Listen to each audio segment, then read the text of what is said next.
परम प्रेममय श्री श्री ठाकुर परमाराध्य जगज्जननी श्री श्री बर्मा परम पूज्यपाद जुगाचार्य श्री श्री बर्दा आजिर पूज्यपाद श्री श्री आचार्य देव श्री चरण कमल अनंत कोटि प्रणाम निवेदन करुछि।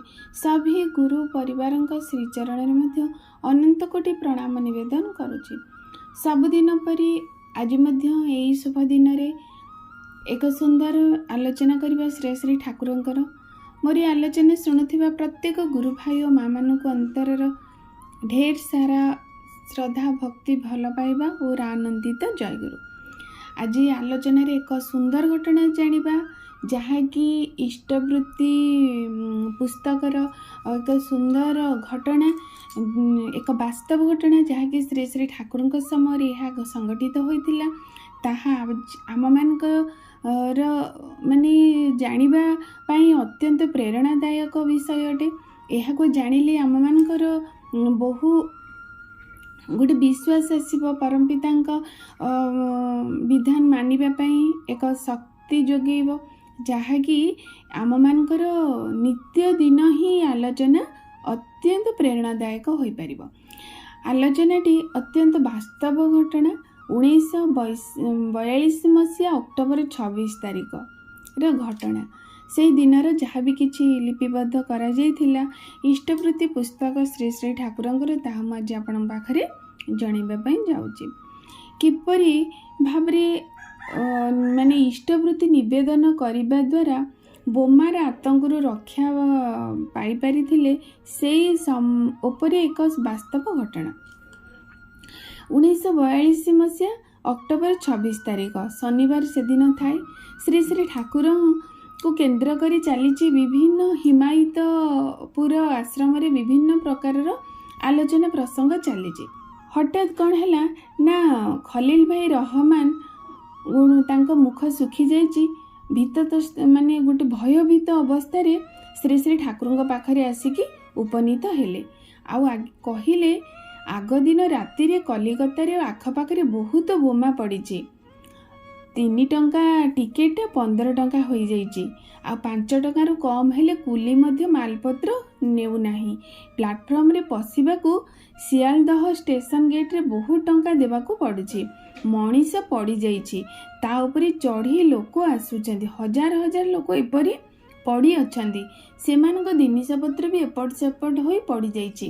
प्रत्येक प्राण भय रे ऊर्ध्व श्वास त्याग करी धाउचंदी किंतु अनेक ही पिला पिलू को नहीं गाड़ी रे चढ़ी पारु नाहंदी।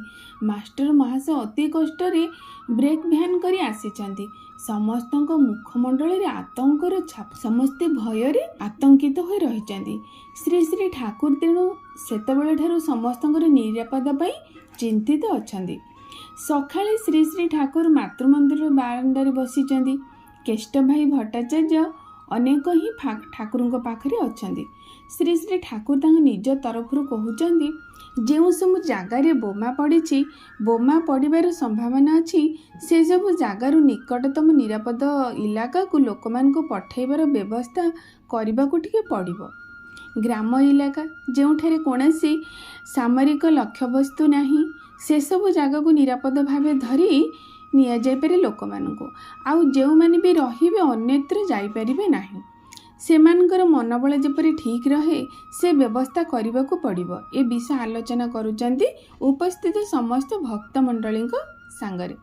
मनीष भीत और आतंकग्रस्त हेले भूल चलन रे चली विपद को बेसी डाकी आनिबो। श्री श्री ठाकुर कथा कहउचंती मनर धैर्य रहे ना तेणु कौन स्थिर भी आस्था रही पारे ना स्थिर मध्य रही पारे ना से अवस्था कहीं कहीं पुणी छटपट हो धाँ दौड़ा करिथांदी सेथिपाई भी विपद रे पड़ जाती। केष्ट भाई कहउचंदी यार प्रतिकार कौन? श्री श्री ठाकुर कहले अस्त्र हैला जजन जजन इष्टवृत्ति जेते गभीर भावे यह भितरे पशिब सेते ही बुद्धि विवेचन परिष्कार हेब धैर्य शौर्य मनोबल बढ़ीजीव चलनाटा भी अभ्रांत हेब। एहीपरि विपद आसवा आगु तुमको सूचना पाइजिव असंभव ए कथा नुहे। बर्मा रे एसबु कांडरे केते घटी तार कौन सीमा संख्या अच्छी तेबे खूब निष्ठार संगे निबिड़ भावे करबा दरकार। मनीष जेतेबेले आर्त हुए ବା ଭୟଭୀତ ହୋଇଯାଏ ସେତେବେଳେ ତାର ଏକାଗ୍ରତା ରହେ ନାହିଁ। ଆଉ ପୁନଶ୍ଚ ଆଖପାଖ ସମସ୍ତେ ବି ଯୋଜନା ଇଷ୍ଟବୃତ୍ତି ଆୟତରେ ନେଇ ଆସିବାକୁ ହୁଏ। ପରିବେଶ ଠିକ୍ ନହେଲେ ସେମାନେ ନିୟତି ଭଳି କାମ କରନ୍ତି। କେଷ୍ଟ ଭାଇ ପଚାରିଲେ, ଇଷ୍ଟବୃତ୍ତି ଭଲ କରି ଯେଉଁମାନେ ପାଳନ କରନ୍ତି ସେମାନେ କ'ଣ ଏଇ ଯୁଦ୍ଧରେ ବୋମା ଉପରେ ପଡ଼ିବେ ନାହିଁ? ଶ୍ରୀ ଶ୍ରୀ ଠାକୁର କହିଲେ, ନ ପଡ଼ିବା ହିଁ ସମ୍ଭବ। ଭଲ କରି ଯଦି କିଛି ଦିନ ଏସବୁ କରିବ ତେବେ ଗୋଟେ ଅନ୍ତର୍ଦୃଷ୍ଟି ବିକଶିତ ହେବ। ତେଣୁ ଆଗରୁ ଟେର୍ ପାଇ ସାବଧାନ ସେମାନେ ହୋଇଯାଆନ୍ତି। ଜେମ୍ସ କ'ଣ କହିଛନ୍ତି ଜାଣିଛ? ଶ୍ରୀ ଶ୍ରୀ ଠାକୁର ଇଙ୍ଗିତ କରି ପ୍ରଫୁଲ୍ଲ ଭାଇଙ୍କୁ କହିଲେ। ପ୍ରଫୁଲ୍ଲ କେଷ୍ଟ ଭାଇଙ୍କ ଘରୁ ୱିଲିୟମ ଜେମ୍ସଙ୍କ ସେ ନିର୍ବାଚିତ ଯେଉଁ ନିର୍ବନ୍ଧ ଯେଉଁ ପୁସ୍ତକଟି ନେଇ ଆସିଲେ। କେଷ୍ଟ ଭାଇ ସେ ବହିରୁ ପଢ଼ିଲେ ଯେ ମଣିଷ ଯଦି ସ୍ୱେଚ୍ଛ ଆଗ୍ରହର ନିତ୍ୟ ତପସ୍ୟା ପରାୟଣ ହୁଏ, ଶୁଭାର୍ଥେ ଇଷ୍ଟାର୍ଥ ପରାୟଣ ହୁଏ, ତେବେ ସେହି ତତ୍ ପ୍ରାଣତାରେ ତା ମଧ୍ୟରେ ଏପରି ଶକ୍ତି ସଞ୍ଚିତ ହୁଏ, ତା ବଳରେ ସେ ହେଳାରେ ବି ବହୁ ବିପଦ ଆପଦ ଦୁର୍ଭୋଗକୁ ଅତିକ୍ରମ କରିଯାଇପାରେ। ଯେଉଁମାନଙ୍କର କି ଏପରି ତପସ୍ୟାଜାନ୍ତ ଶକ୍ତି ନାହିଁ ସେମାନେ ଏପରି ଅବସ୍ଥାରେ ପଡ଼ି ଧୂଳିସାତ ହୋଇଯାଆନ୍ତି। ଶ୍ରୀ ଶ୍ରୀ ଠାକୁର କହୁଛନ୍ତି, ମାନେ ଯଦି ତୁମ ଜୀବନରେ ଇଷ୍ଟବୃତ୍ତି ଯାଜନ ଇଷ୍ଟବୃତ୍ତି ଟିକେ ନିବିଡ଼ ଭାବରେ ଠିକ୍ ଭାବରେ ପରିପାଳନ କରିଯିବ, ତାହେଲେ ମନ ଭିତରେ ଏଭଳି ଏକ ଶକ୍ତି ସଞ୍ଚିତ ହୋଇ ସଂରକ୍ଷିତ ହୋଇ ରହିଥାଏ ପ୍ରତ୍ୟେକ ଦିନ। କାରଣ ପ୍ରତ୍ୟେକ ଘଟଣା ବା କର୍ମ ପଛରେ ଏକ ଫଳ ହିଁ ନିର୍ଦ୍ଦିଷ୍ଟ ଥାଏ। ଏଇଟା ନିୟତିର ମାନେ ବିଧାନ। ଯାହା ବି କର୍ମ କରିବ ତାର ଗୋଟିଏ ଫଳ ରହିଛି। ଯେମିତି ଆମେ ଏଇ ଯେଉଁ ଯଜନ ଇଷ୍ଟବୃତ୍ତି ନିତ୍ୟ ପ୍ରତ୍ୟହ କରୁଛେ ତାର ବି ଗୋଟେ କିଛି ଫଳ ରହିବ। କାରଣ ପ୍ରତ୍ୟେକ ଭାବନାର ବି ଫଳ ରହିବ। ଇଏ ତ ଆମେ କର୍ମ କରୁଛେ, ଯଜନ ଇଷ୍ଟବୃତ୍ତି ତ ଆମେ ନିତ୍ୟ ପ୍ରତ୍ୟେକ ଗୋଟେ କର୍ମ କରୁଛେ। ଇଏ ତ କୌଣସି ଭାବରେ କିଛି ଭୁଲ କର୍ମ ନୁହେଁ, କିଛି ଅସତ୍ କର୍ମ ନୁହେଁ। ଇଏ ନିଶ୍ଚିନ୍ତ ଭାବରେ ଏକ ପୁଣ୍ୟ କର୍ମ। ମାନେ ଯଜନ ମାନେ କ'ଣ କି ନିତ୍ୟ ପ୍ରତ୍ୟେକ ପରମ ପିତାଙ୍କ ପାଖରେ ପ୍ରଣାମ କରିବା, ପ୍ରାର୍ଥନା କରିବା, ଆଉ ନିଜକୁ ନିଜେ ମାନେ ଈଶ୍ୱରଙ୍କ ସହିତ ସଂଲଗ୍ନ ହେବାର ଏକ ପାତ୍ର ସଜେଇବା ପ୍ରତ୍ୟେକ ଦିନ। ଯାଜନ ଅର୍ଥାତ୍ ପରମପିତାଙ୍କର କଥା ପଢ଼ିବା, ଶୁଣିବା, ଅନ୍ୟ ଆଗରେ କହିବା, ଏ ଯାଜନରେ ଅନ୍ତର୍ଭୁକ୍ତ ହେଇଗଲା। ଆଉ ଇଷ୍ଟବୃତ୍ତି ନିତ୍ୟ ପ୍ରତ୍ୟହ ଇଷ୍ଟାର୍ଥେ ଆମେ ଦାନ କରିବା, ଇଷ୍ଟାର୍ଥେ ଆମେ ଅର୍ପଣ କରିବା। ଏଇଟା ନିତ୍ୟ ପ୍ରତ୍ୟହ ଗୋଟେ ମଣିଷ ଯଦି କରିବ ତାର ବି କିଛି ଫଳ ଆମକୁ ପ୍ରାପ୍ତ ହେବ। ଏଇ ଯେଉଁ ଫଳ ଏଇ ଯେଉଁ କର୍ମ ଆମେ କରୁଛେ ତାର ଫଳ ତ ଗୋଟେ ରହିଲା।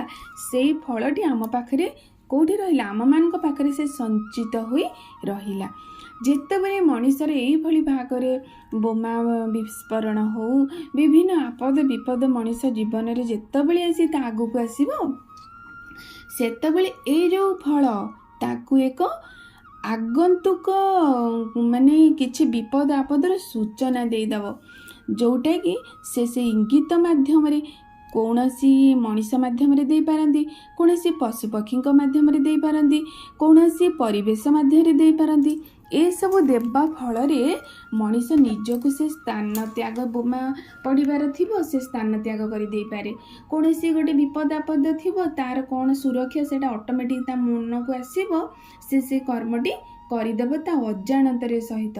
ଅଜାଣତ ହଉ ମଧ୍ୟ ସେ କରିଦେବ, ଯାହାଫଳରେ ସେ ଆଗନ୍ତୁକ ବିପଦରୁ ନିଜକୁ ରକ୍ଷା କରିପାରିଲା। ତେଣୁ ଶ୍ରୀ ଶ୍ରୀ ଠାକୁରଙ୍କର ଶ୍ରୀମୁଖର କଥା ଯେ ଯଦି ମଣିଷ ଏଇ ବିଧାନ କରିଯିବ, ଏଇ ଯେଉଁ ବୋମା ବର୍ଷଣ ହେବାର ତ ପ୍ରଶ୍ନ ଏଠି ଥିଲା ଯେ ଯଦି ବୋମା ବର୍ଷଣ ପରେ ମଣିଷ କ'ଣ ଏହା ରକ୍ଷା କରିପାରିବ ନିଜକୁ? ଠାକୁର ସେଇଠି କହିଲେ ଅସମ୍ଭବ ନୁହେଁ। କାରଣ ମଣିଷ ନିଶ୍ଚିନ୍ତ ଭାବରେ ତା ନିଜକୁ ରକ୍ଷା କରିଦେଇପାରିବ। କାହା ବଳରେ? ନା ତାର ଏଇ ଯେଉଁ କର୍ମ ସେ କରିଛି, ଯଜନ ଇଷ୍ଟବୃତ୍ତି କରିଛି, ତାର ଯେଉଁ ସେ ଫଳକୁ ନିଜେ ସଞ୍ଚିତ କରି ରଖିଛି, ସେଇ ଫଳ ହିଁ ତାକୁ ରକ୍ଷା କରିବ। ଭଗବାନ ତାକୁ ରକ୍ଷା କରି, ଆମେ ସମସ୍ତେ କହୁ ଭଗବାନ ଆମକୁ ରକ୍ଷା କରିଦିଅନ୍ତି। ଭଗବାନ ରକ୍ଷା କରନ୍ତି ନାହିଁ, ମଣିଷ ନିଜେ ନିଜକୁ ରକ୍ଷା କରେ, ମଣିଷ ନିଜକୁ ନିଜେ ଧ୍ୱଂସ କରେ ତାର କର୍ମ ମାଧ୍ୟମରେ। ଏଇ ଯେଉଁ ସୁକର୍ମ ପ୍ରତ୍ୟେକ ଦିନ ସେ କରି ଚାଲିଲା, ସେ କର୍ମ ମାଧ୍ୟମ ଦେଇ ତାର ଏକ ସୁରକ୍ଷାର ବଳୟ ତା ଚତୁଃପାର୍ଶ୍ୱରେ ମାନେ ଘେରିଯାଏ। ଆଉ ଗୋଟେ ପଜିଟିଭ୍ ବା ସକାରାତ୍ମକ ଊର୍ଜା ତା ପାଖରେ ଥାଏ। ଆଉ ସକାରାତ୍ମକ ଊର୍ଜାର ଲକ୍ଷଣ ହେଲା ସେ ସବୁ ସକାରାତ୍ମକ ଚିନ୍ତାଧାରାକୁ ତାକୁ ଆକର୍ଷିତ କରିବ, ଯାହାଫଳରେ ନିଜକୁ ସେ ସୁନ୍ଦର ଭାବରେ ରକ୍ଷା କରିଦେଇପାରିବ ଯେତେ ବିପଦ ଆପଦ ସମୟରେ। ଏଇଥିପାଇଁ ଶ୍ରୀ ଶ୍ରୀ ଠାକୁରଙ୍କର ଏଇ ବିଧାନ ମାଧ୍ୟମରେ ମଣିଷ ନିଜକୁ ନିଜେ ରକ୍ଷା କରିବାର ସୁନ୍ଦର କୌଶଳ ପାଇଯାଏ। ତେଣୁ ଏଇ ଆଲୋଚନା ମାଧ୍ୟମରେ ଆମେ ଏତିକି ଅନୁଭବ କଲେ ଯେ ପ୍ରକୃତରେ ଇଷ୍ଟବୃତ୍ତି ମଧ୍ୟ ମଣିଷକୁ କିପରି ବଞ୍ଚେଇ ଦିଏ। ଆମମାନଙ୍କର ସମସ୍ତଙ୍କର ଗୋଟେ ପ୍ରଶ୍ନ ଦେଇ ଇଷ୍ଟବୃତ୍ତି କ'ଣ ମଣିଷକୁ ବଞ୍ଚେଇ ଦିଏ? ଯେଉଁମାନଙ୍କର ସମସ୍ତଙ୍କର ଭିତରେ ପ୍ରଶ୍ନ ରହିଛି କି ପ୍ରକୃତରେ ବଞ୍ଚେଇ ଦିଏ କିଏ ନା ଏଇ ଯେଉଁ ଇଷ୍ଟବୃତ୍ତି କରିବା ମାଧ୍ୟମରେ।